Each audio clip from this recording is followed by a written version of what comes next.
नमस्कार मित्रों, UP board trick channel में आपका बहुत बहुत स्वागत है।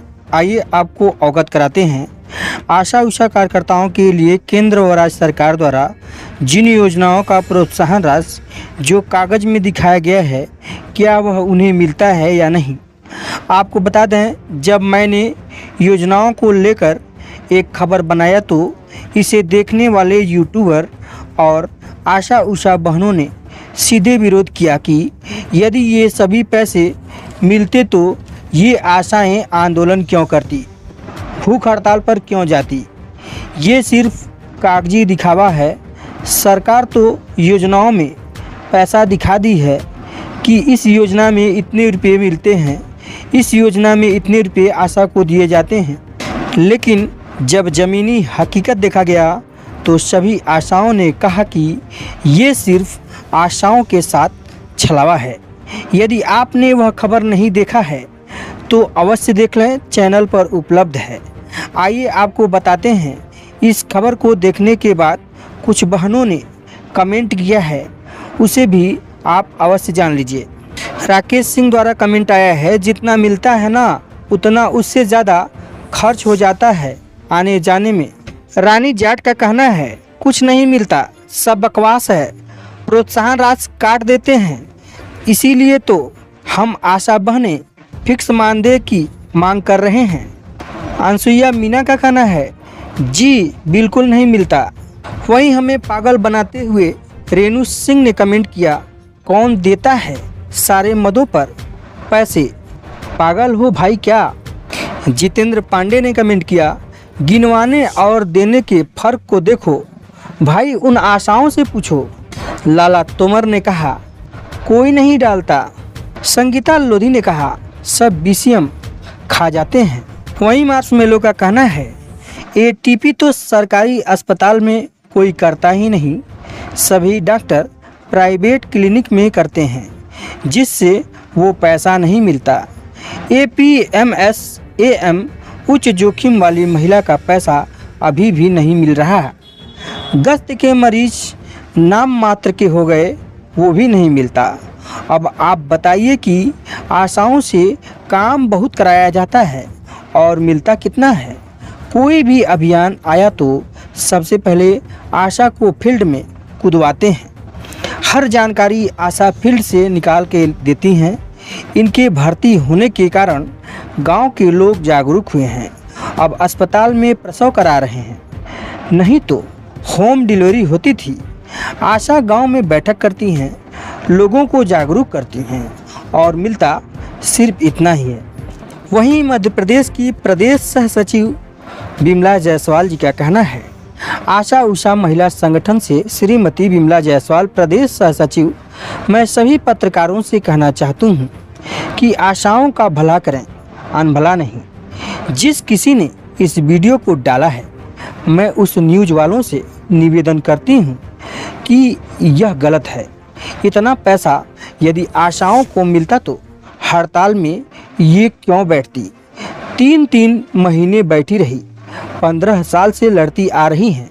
हमारी आशा बहनें, जो भी स्वास्थ्य विभाग का काम होता है उस काम को करने में कभी हिचकिचाती नहीं हैं। चाहे कैसे भी काम हो, ग्राम पंचायत में हो चाहे स्वास्थ्य विभाग में हो, पहले आशा वर्करों को ही बताया जाता है। 24 घंटा हमारी आशा वर्कर काम पर रहती हैं, फिर भी मिलता कितना है, 2000। अभी देख लो, पहले जनवरी फरवरी में पोलियो आता था, लेकिन अब तो मई के माह में इस कड़ाके के धूप में आशा वर्कर तप रही हैं और घर घर जाकर पोलियो पिया रही हैं बच्चों को। और मिलता कितना है, 3 दिन का 275 रुपये। अरे कम से कम 301 दिन का मिलना चाहिए, लेकिन नहीं मिलता।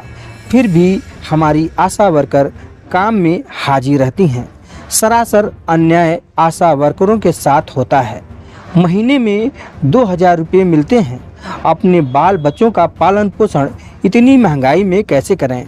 और जिस किसी भाई साहब ने यह न्यूज़ चलाया है उस न्यूज़ को हटा दिया जाए प्लीज़। आशा वर्करों को इतना पैसा मिलता है, आधा अधूरा पैसा मिलता है, 2000 में भी कटौती की जाती है पूरा काम का पैसा भी नहीं मिलता।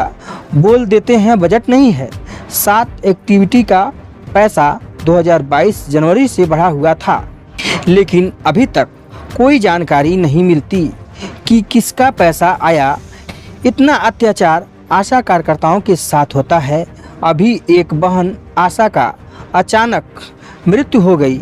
यह पोलियो की मीटिंग में जाते वक्त मैं यही अनुरोध करती हूँ सभी न्यूज़ वालों से कि यह न्यूज़ चलाई जाए। हमारी उस आशा बहन को नियम कानून के अनुसार 50 लाख का अनुदान दिया जाए ताकि उनके बाल बच्चों का पालन पोषण हो सके। आपको बता दें, पूरे देश की ये आशा उषा बहनें अपने हक व अधिकार के लिए काफ़ी दिनों से आंदोलन, हड़ताल, वो सब कुछ मानदेय वृद्धि, जीवन बीमा, दुर्घटना बीमा के लिए कर रही है, लेकिन अभी तक उन्हें उनका सरकार हक व अधिकार नहीं दे पाई है। ममता पांडे जैसी हजारों आशाओं ने अपने परिवार को छोड़कर जनता की सेवा में अपना बलि चढ़ा दिया है। उन्हें तो सरकार को सम्मानित करना चाहिए। उनके परिवार को वे सभी सुविधाएं देना चाहिए जो एक शहीद के परिवार को मिलता है। 24 घंटे काम करने वाली आशा किसी बॉर्डर सेना से कम नहीं है। वो घर घर जाकर एक एक परिवार में लोगों के स्वास्थ्य का डाटा तैयार कर सरकार को भेज रही हैं। अब तो सरकार को समझ जाना चाहिए कि हाँ, ये अपने हक के हकदार हैं, पात्र हैं। इन्हें इनका हक देंगे, सरकारी कर्मचारी घोषित करेंगे और वे सभी सुविधाएं देंगे जो एक सरकारी कर्मचारी को मिलता है। मित्रों, अब सभी आशा उषा कार्यकर्ताओं का एक ही जवाब है कि दिखावा और छलावा बंद करके सरकार हमें हमारा जो भी मिलने वाला धनराशि है उसे लागू करें। कागज में नहीं, हकीकत में हमें मिलना चाहिए। यदि आप इस खबर को वायरल करना चाहते हैं तो अपने ग्रुपों में शेयर कीजिए, अपने सभी आशा उषा बहनों को शेयर कीजिए ताकि वह भी जान सकें कि हमें ये लाभ दिखाया गया है लेकिन मिलता नहीं है। इस खबर में इतना ही, फिर जल्द मिलेंगे एक नई खबर के साथ अगले वीडियो में। तब तक के लिए नमस्कार।